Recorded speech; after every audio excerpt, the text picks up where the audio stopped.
And promise not to wake me if it's all part of a dream. 'Cause baby it feels like caffeine. Shawty, bonsoir, enchanté. Your hands on my face, embrasse-moi, mon soleil, say you die. Hello mọi người, đây là một chuyến đi đến Paris tháng 10 năm ngoái của mình. Bọn mình chọn đi thời điểm này là bởi vì bắt đầu vào mùa thu. Và mùa thu ở châu Âu thì rất là đẹp. Với cả bọn mình cũng muốn là lần trước đã đến Paris vào mùa hè rồi, nên lần này đến vào mùa thu để xem cái sự thay đổi mùa có cái gì hay ho cái thành phố này không. Đó, và đây cũng là lần đầu tiên bọn mình đi tàu, đi Eurostar chứ không phải đi máy bay nữa sang Pháp. Thế nên là có rất là nhiều thứ hay ho để cho khoe mọi người xem. Nên là mọi người cùng đi với bọn mình nha. Gare d'Austerlitz. Lần này chúng tôi chọn một căn ở quán ngoại ô. Đi mãi không thể đến. Ở đây đúng rồi. Đây. Mọi người tìm đi. Ôi dồi ôi. Trời ơi, Đây Đà Lạt thật. Đà Lạt lắm ý. Khu phố chúng tôi sống rất là Đà Lạt, những con dốc. Birthday girl, xin chào birthday girl. Hi. She's turning 23 today.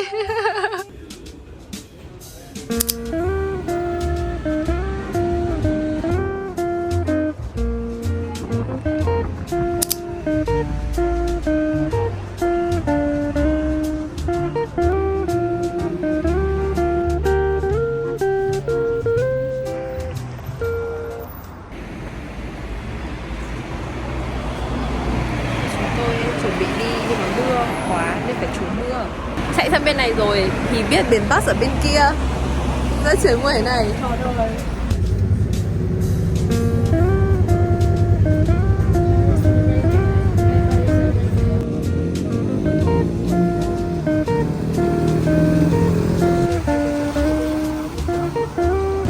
Chưa đến Paris thì nắng có đầu, lần này đến thì lại mưa bất chợt. Đồng ý, chúng tôi muốn xem thử cái này. Em quay đi. Nhưng croissant ngon nhỉ.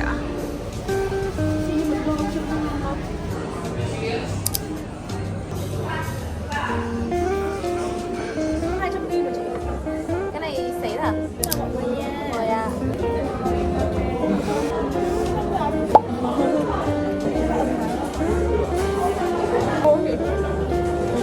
Thấy không?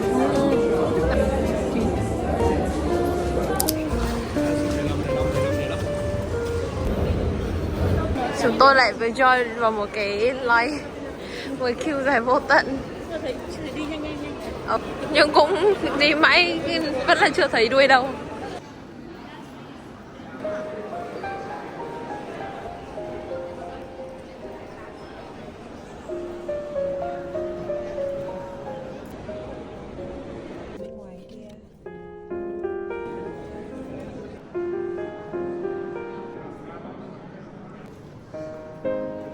Đây là một trong những bảo tàng nổi tiếng nhất thế giới. Thế nên là lần thứ 2 đến Paris mình cũng dành nguyên một ngày ở đây luôn.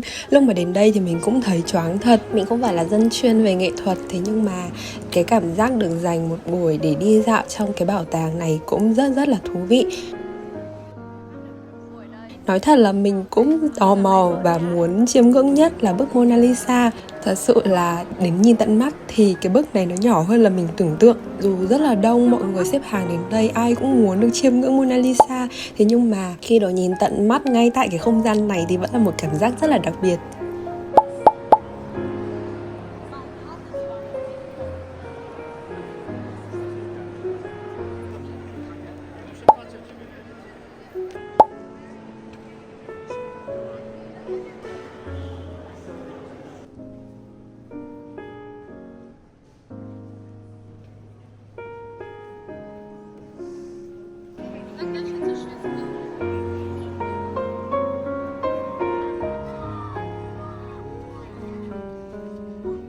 Thấp tay xuống một tí. Thấp tay thôi, người hơi thấp, để tay lên cao. Nào, thấp tay xuống một tí. Đấy, ok. Và chúng tôi đã ở trong Louvre xong rồi, chúng tôi sẽ đi ra ngoài để đi tìm cái góc chụp hai cái pyramid. Đây chụp ở đấy. đâu góc nào sẽ là góc chụp được cả hai cái.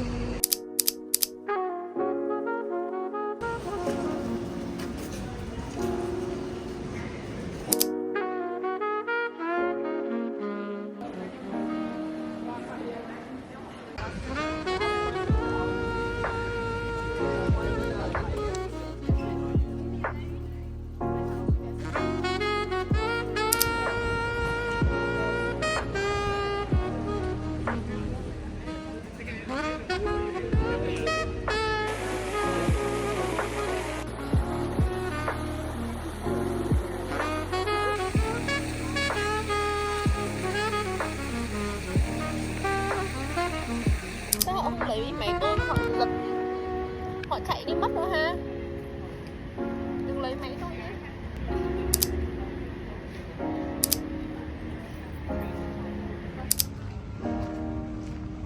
Đây là công viên tiếp theo chúng tôi đi.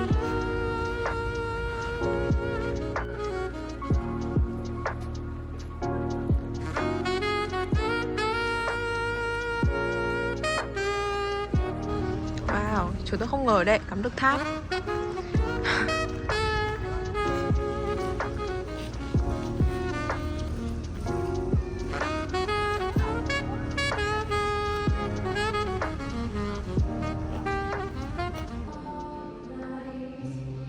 Ngày đầu tiên ở Paris của bọn mình thì trời âm u quá luôn.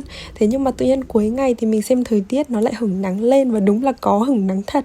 Thế là bọn mình lại quyết định đi một cái vườn nữa. Đây là một cái vườn rất là nổi tiếng ở Paris mà mình đã xem ở trên Instagram, và nhất định là phải đến đây.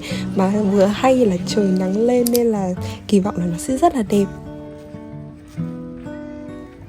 Cuối ngày lại nắng.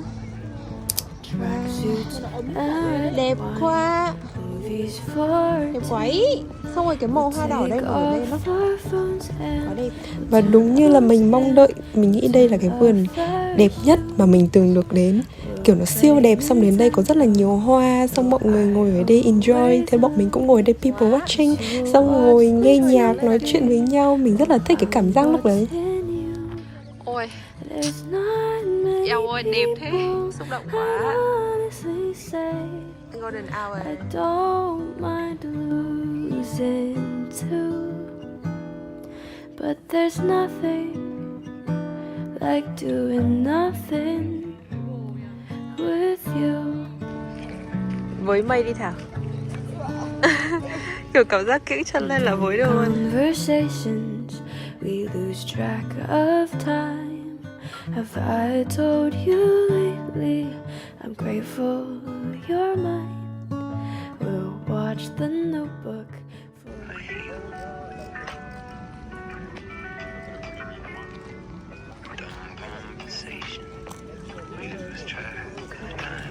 Rất xỉu.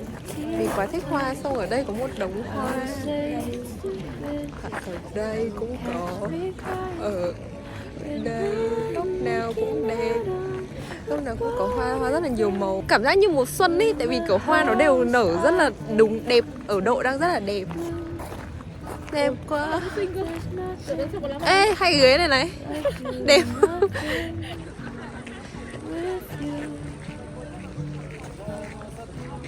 Kiểu một đống hoa thì mắt thường đẹp gấp 1 tỷ lần.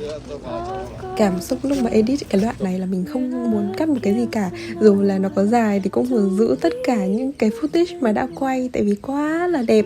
Mình cũng muốn mọi người cảm nhận được cái vẻ đẹp của cái công viên này vào cái ngày hôm đấy. Nó là kiểu một buổi chiều mùa thu, xong rồi lá vàng này, hoa thì nở rất là đẹp này, và thời tiết trời trong xanh, mây trắng, và bọn mình enjoy ở đấy rất là vui. Em đây là cái nơi kiểu phải wow nhiều nhất ý. Đẹp quá.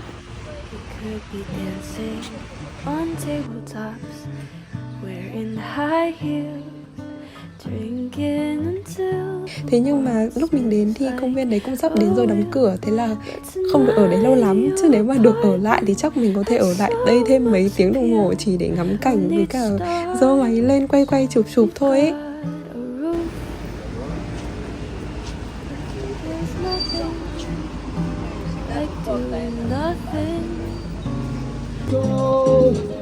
Số này à?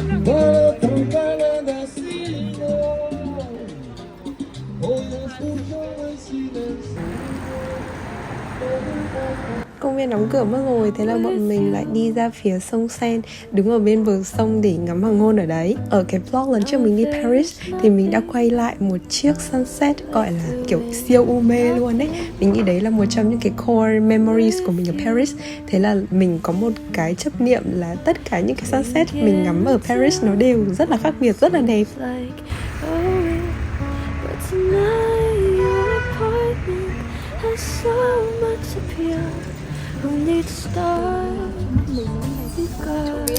Giờ chúng tôi sẽ đi ăn tối, ăn một quán đồ Hàn. Khu này nhiều Khu này như kiểu Chinatown ấy, kiểu Asian Town, rất là nhiều quán châu Á.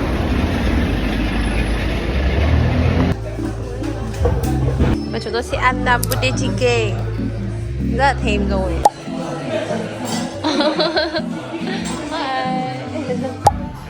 được một bát cơm nữa thôi, người ta bảo là bọn này đủ. Ở trên này này. Happy birthday to you, happy birthday to you, happy birthday, happy birthday, happy birthday to you. Đang rất là mở đi. Đây là mới đi lâu đó. Thân cô bé.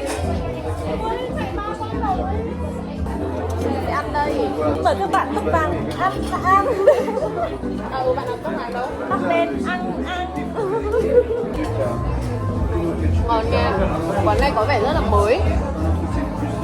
Mọi thứ đều rất là mới.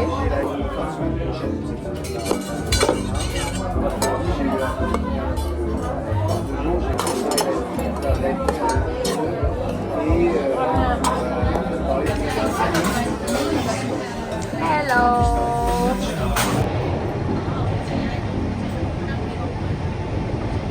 Signature Metro nước Pháp. Bây giờ chúng tôi đã lên để đi Disneyland em cả nhà ơi. Có một điểm đến ở Paris mà bọn mình cũng muốn để dành đến lần này mới đi, đấy chính là Disneyland. Đây là lần đầu tiên đến Disneyland của bọn mình luôn. Thế nên là siêu háo hức, với cả bọn mình sẽ dành nguyên một ngày ở đây luôn. Tại vì cái khu này cũng rất là rộng, có nhiều trò chơi và nhiều hoạt động nữa, nên là cũng rất xứng đáng để dành nguyên một ngày ở đây. Bọn mình đã mua vé trước trên mạng rồi nên đến đây chỉ cần scan qua cổng thôi. Có hai loại vé là một, mọi người sẽ chọn một trong hai công viên là Disneyland Park hoặc là Disney Studios Park. Loại vé thứ hai là mọi người sẽ có thể đi luôn cả hai công viên này. Là bọn mình không muốn mất thời gian di chuyển giữa hai công viên, thế nên là chỉ chọn một thôi. Thế là bọn mình đã mua vé đi Disneyland Park. Nên mọi người mới đứng ở đây. Chị nghĩ là có parade. Disney Stars of the Parade will begin in just a few moments. Bọn mình cũng có đọc tips ở trên mạng rồi nên là đã tải cái app tên là Disneyland Paris. Trên app thì sẽ hiển thị tất cả thời gian của shows, những cái buổi diễu hành ở trong ngày để mọi người có thể căn thời gian cho chuẩn. Nhớ là phải đi ra trước 30 phút nha, thì sẽ có được cái vị trí đúng đẹp nhất để xem diễu hành. Ở trên này thì còn hiển thị luôn cả map của cả khu vui chơi nên là mọi người có thể căn vào đấy đỡ bị lạc. Mà ví dụ như muốn đi chơi một cái trò gì đó thì trên này cũng sẽ hiển thị luôn là thời gian đợi của cái hàng xếp hàng ở đấy đang là bao lâu để mọi người đỡ mất thời gian nữa.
thế là đến Disneyland đầu tiên là đã được kiểu choáng mắt với cả cái màn parade vừa xong. Thế là xem xong thì bọn mình đi lang thang, rồi sau đấy là bắt đầu hành trình đi chinh phục những cái ride ở đây. Nhanh nhanh đi chơi để có nhiều thời gian, chơi được nhiều trò, càng nhiều càng tốt.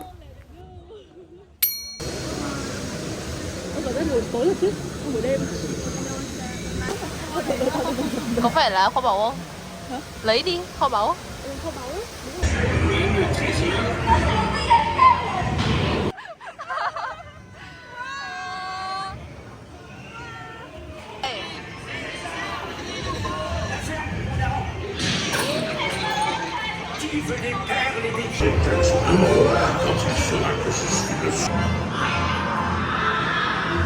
Chúng tôi ăn bánh mì Hoa Cúc trong cái lợi Ride Pyramid ở Disneyland.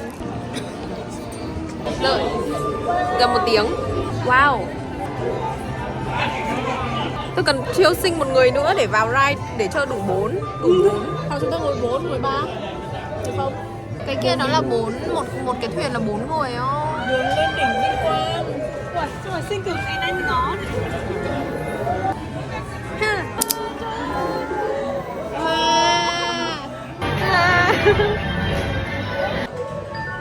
Wow. Hi. Hello. Tower Bridge ở dưới chân này. Ê, bao nhiêu xe cộ ở dưới chân luôn ý. We are heading to Neverland.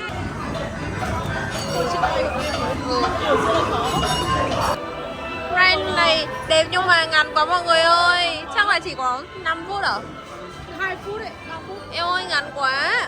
Flynn Rider. Cái ấy bảo là cẩu trùng không, thế sao mà chúng tôi tưởng là chúng tôi cũng được ngửa ra như chị đấy. Được anh ấy đỡ ngửa ra như này. Mà anh không cho tôi tạo dáng đấy, anh cho tôi tạo dáng 2 người bạn bè đứng đấy. Còn tôi anh ta chỉ cầm mũ của tôi.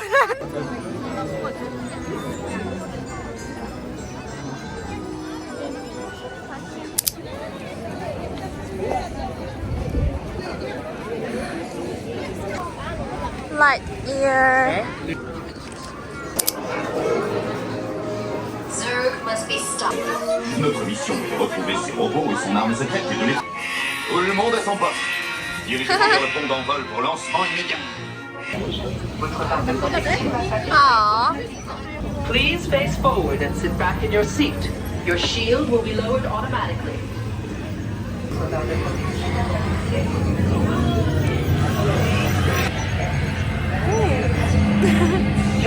Ui, nó rụng, nó có tiếng.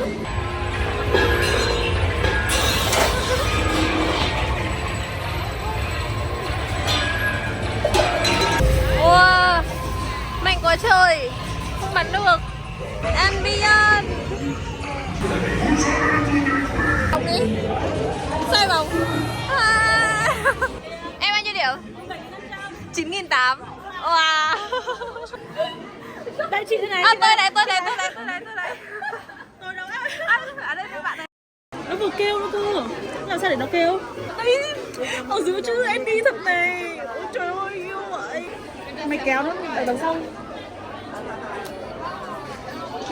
Có. Tôn mạnh này. Đấy, nghe thấy không?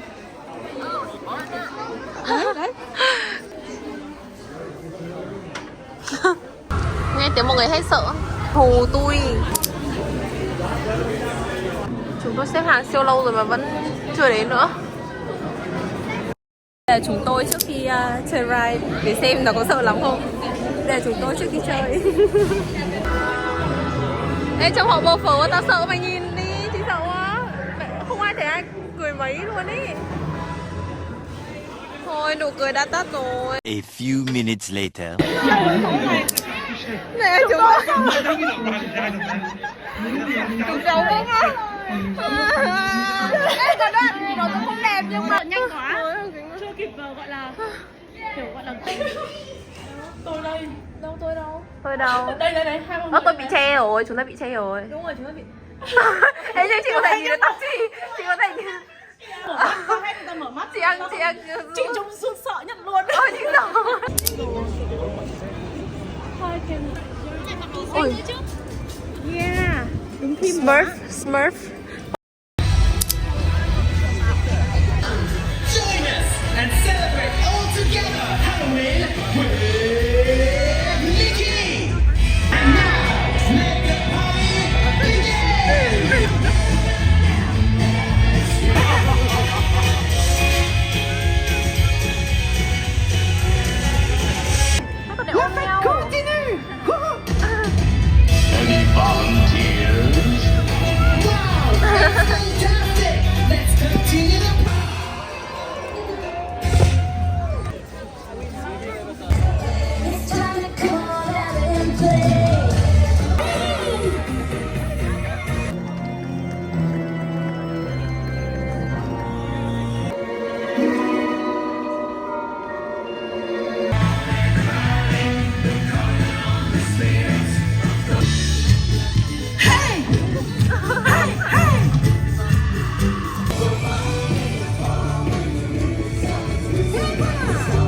Trong lúc đợi đến giờ xem pháo hoa buổi tối nay thì pháo hoa sẽ diễn ra lúc 8 giờ, thì bọn mình lại tranh thủ đi mấy cái khu loanh quanh nữa. Nó rất là rộng, nói chung mình sẽ không thể nào đi hết được, nên bọn mình chỉ pick ra những cái nơi mà vừa nhanh, không phải xếp hàng mà lại đẹp nữa, để đi những cái khu đấy trước. Đây là khu Wonderland, cảm giác như là Alice đang lạc vào xứ sở thần tiên ấy. mình.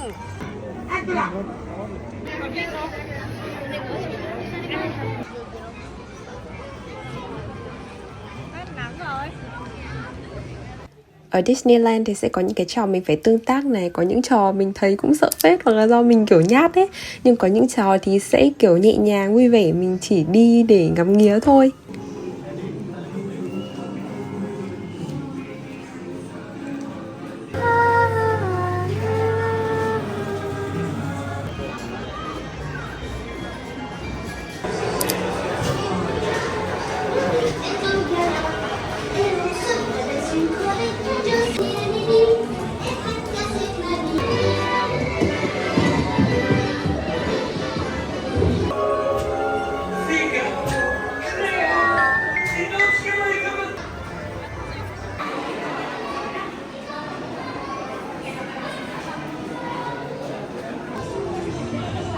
Golden hour.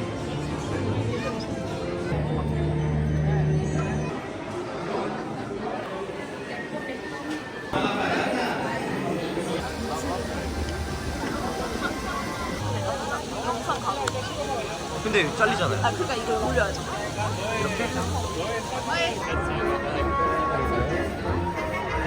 Tấm hình của tôi đang chụp. Bây giờ chúng tôi đang ngồi đây đợi đến giờ xem pháo hoa. Có thể mọi người không nhìn thấy gì đây gì nhưng mà Thực sự là chúng tôi đang đấy không? Rất là mỏi chân rồi nên phải ngồi đây lấy sức để tìm gặp pháo hoa.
Ôi đến đoạn intro với cả đoạn Lion King cái gì đó khóc rồi. Tôi sẽ nhớ mãi khoảnh khắc này ạ. Mong là chúng ta sẽ luôn có những giây phút hạnh phúc như thế này trong đời. Nào nói đi, nếu chọn đi Disneyland và chết bạn chọn gì? Tôi sẽ chọn đi Disneyland. Cảm ơn cuộc đời. Cảm ơn bố mẹ Cảm ơn bố mẹ cho con tiền để con ở đây ngay giây phút này. Con vừa nói mà muốn được rớm nước mắt rồi đây. Vừa nãy tôi rớt nước mắt thật. Xúc động lắm các bạn ạ. Thực sự phải nói là một ngày ở Disneyland và cái màn pháo hoa ngày hôm ấy là một trong những core memories của mình ở châu Âu. Cái dư âm của màn pháo hoa đấy nó quá mạnh đến mức mà bọn mình dù là về muộn nhưng không đứa nào mệt cả. Đứa nào cũng cứ kiểu líu lo hát mấy bài Disney và siêu siêu nhớ những cái khoảnh khắc của buổi tối mấy. Chị mỏi quá, chị muốn lên cái này. Giờ đi lại cũng được luôn đây này. Ngày hôm đấy đã quá là trọn vẹn, quá tuyệt vời rồi. Thế là bọn mình chỉ có về nhà và ngủ một giấc no say thôi. Ngày hôm sau thì là ngày cuối cùng bọn mình được ở Paris trọn vẹn. Thế là dành buổi sáng để đi cà phê chill chill một chút này. Và sau đấy thì lịch trình là bọn mình sẽ đi chơi ở cung điện. Và chúng tôi đi một quán cà phê theo khách du lịch nữa. Giống như quán lần trước. Cái gì ha? Cà phê Du Trocadero. Có view thẳng ra tháp Eiffel ở đằng kia.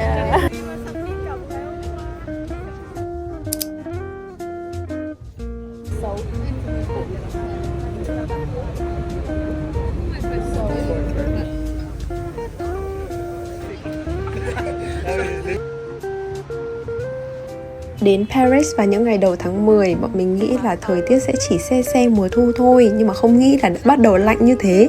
Thế là tính ra là bọn mình còn mang quần áo không đủ ấm cơ. Thế nhưng được cái là dù trời lạnh thì vẫn rất là nắng và trời xanh. Thế nên là chụp ảnh cũng rất là đẹp. Bọn mình tranh thủ lần này đi rất là nhiều nơi, ra cả ngoài thành phố để đi cung điện nữa. Lần này rất là mãn nguyện vì dành nhiều thời gian ở Paris hơn, có thể ngắm nghía đi nhiều bảo tàng hơn này, và có thời gian ăn thử nhiều đồ ăn hơn. Với thực sự là cái cảm giác khi mình có nhiều thời gian thật sự là enjoy ở một thành phố nó rất là dễ chịu, vì mình sẽ không phải cập dập đi hết nơi này nơi kia quá là nhanh ấy.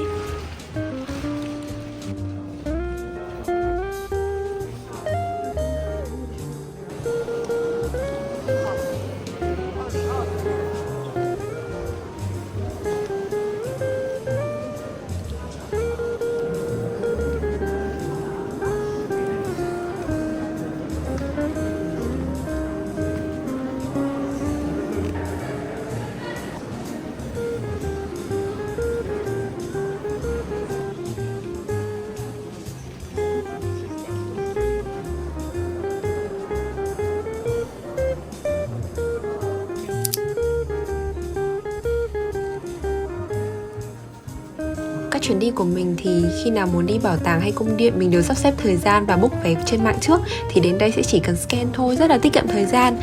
Tại vì thậm chí có những lúc mà sẽ sold out vé luôn và mọi người sẽ không thể vào được, như thế thì sẽ rất là tiếc.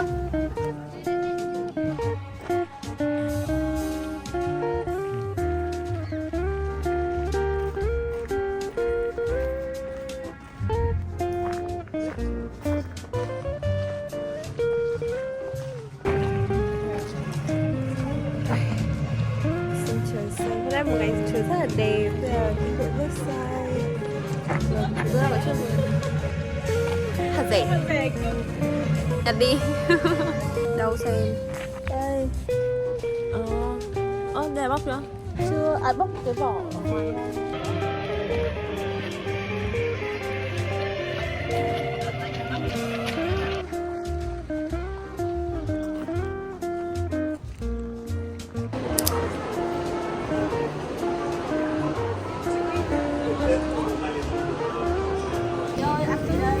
Không biết luôn, nhưng mà nhìn mấy cái kiểu màu dài dài như này sẽ ở đây có một lớp sô cô la mặt đầu ra vậy. Bán lại cho mình không?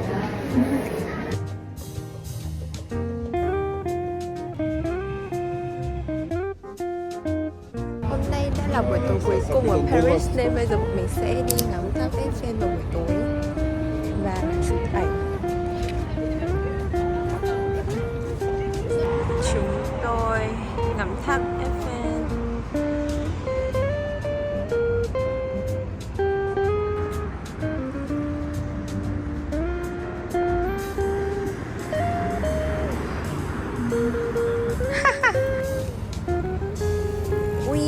We are in Paris. Oui.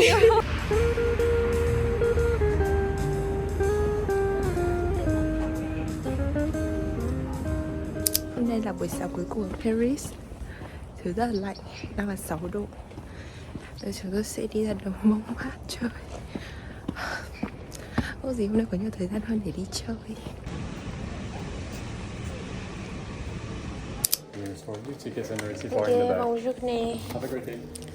Ngày cuối cùng vì có một chút thời gian nữa vào buổi sáng nên bọn mình quyết định đến đồi Mông Mát chơi. Đây không phải lần đầu tiên đến đồi Mông Mát, vì trước là đến một lần rồi và bọn mình rất là thích cái vibe ở đây. Thế là quyết định có thời gian nên quay lại. Thế nhưng mà hơi xu là hôm đấy đúng cuối tuần nó đông dã man, chắc phải đông kiểu gấp 3 lần trước bọn mình đến đây. Thế là thôi cũng ngắm nghía một lúc xong rồi đi chỗ khác.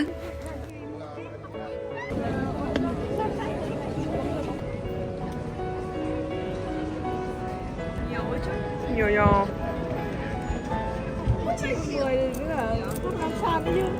So c'est trop bizarre. Il y a un cube sur